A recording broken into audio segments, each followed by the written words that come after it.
இன்றைக்கி இக்கன் மசாமேரா அதாவது மீன் சம்பல் எப்படி செய்வோம் பார்ப்போம். ஸோ நான் வந்து மஞ்சத்தூள் உப்பு போட்டு நான் இந்தமாரி மீனை பொரித்து எடுத்துக்கிட்டேன். ஸோ அதுக்கு நான் என்ன எடுத்துருக்கேன்னா, ஸோ இது வெறும் சிம்பிளான சமையல். ஸோ சிராய் இருந்தால் சிராய் போட்டுக்கோங்க, என்கிட்ட சிராய் இல்லை. ஸோ கருப்பில் இஞ்சி பூண்டு பேஸ்ட்டு அண்ட் தென் வெங்காயம் நார்மல் சைஸ் 2 வெட்டியிருக்கேன். ஸோ தக்காளி ஸ்மால் சைஸ் தான், ஸோ 1 வெட்டியிருக்கேன், அவ்வளோதான். அப்புறம் பட்டை கிராம்பு ஏலக்காய், அவ்வளோதான். ஸோ சம்பளுக்கு பார்த்திங்கன்னா நான் இந்த சில்லி கரன் பேஸ்ட் தான் வாங்கியிருக்கேன் சித்திரியோட. ஸோ நார்மலாக நான் இது தான் பாய்ப்பேன். ஸோ மீன் பொரிச்சதுலே நம்ம பட்டை கிராம்பு ஏலக்காய் நம்ம சேர்த்துக்குவோம்.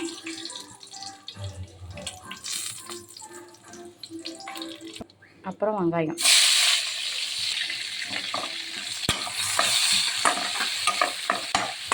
நான் எப்போதுமே ரொம்ப சிம்பிளாக தான் சமைப்பேன்.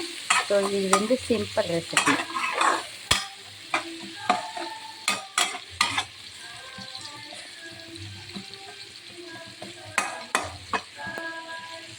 ஸோ இது கொஞ்சம் லைட்டாக ப்ரௌனாக வர வரைக்கும் நம்ம அடுப்பில் வச்சுருப்போம். ஸோ கருப்பு போட்டாச்சு. அப்புறம் தக்காளி இஞ்சி பூண்டு பேஸ்ட்டில் இறக்கிடுங்க.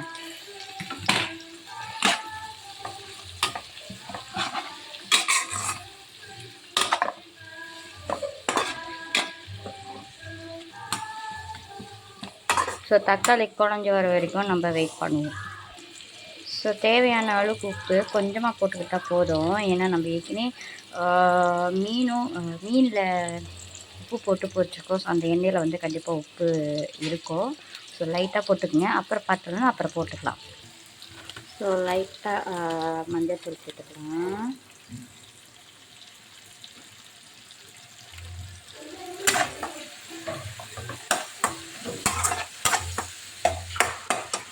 ஸோ கத்திரிக்காய் பாருங்க நல்லா குழஞ்சிருச்சு.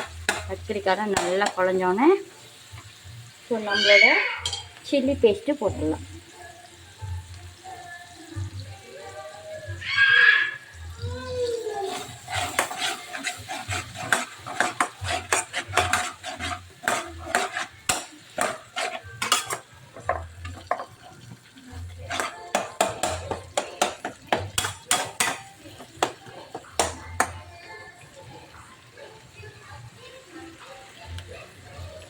ஸோ உங்களுக்கு குவா நிறைய வேணுன்னா நீங்கள் குவா சாந்து நிறைய சேர்த்துக்கலாம்.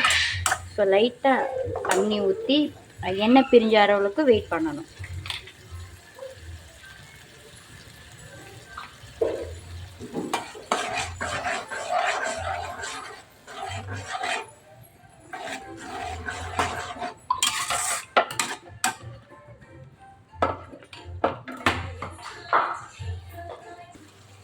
ஸோ தெரியுதா, எண்ணெய் நல்லா பிரிஞ்சு வந்துருச்சு.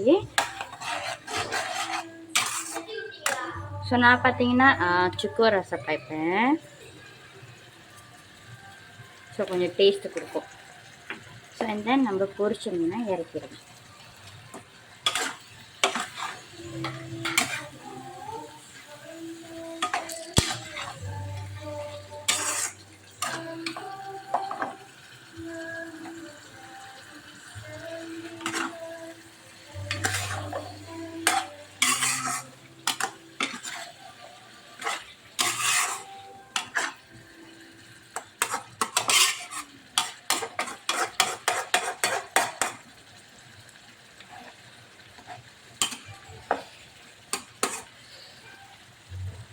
ஸோ உப்பு இருக்கா இல்லையான்னு நீங்கள் டெஸ்ட் பண்ணி பார்த்துட்டு உப்பு பார்த்ததுன்னா உப்பு போட்டுக்கலாம்.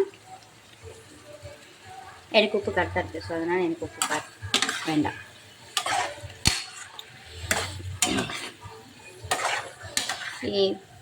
ஸோ சிம்பிளான இக்கா மசாமேரா அதாவது மீன் சாம்பார் ரெடி ஆயிடுச்சு. ஸோ பார்க்கவே செம்ம ருசியாக இருக்குது. ஸோ இது வந்து ரொம்ப ஸ்பைஸியாகவும் இல்லாமல் ரொம்ப இனிப்பாகவும் இல்லாமல் இனிப்பு இல்லை, பிகாஸ் நம்ம சீனி போட கிடையாது.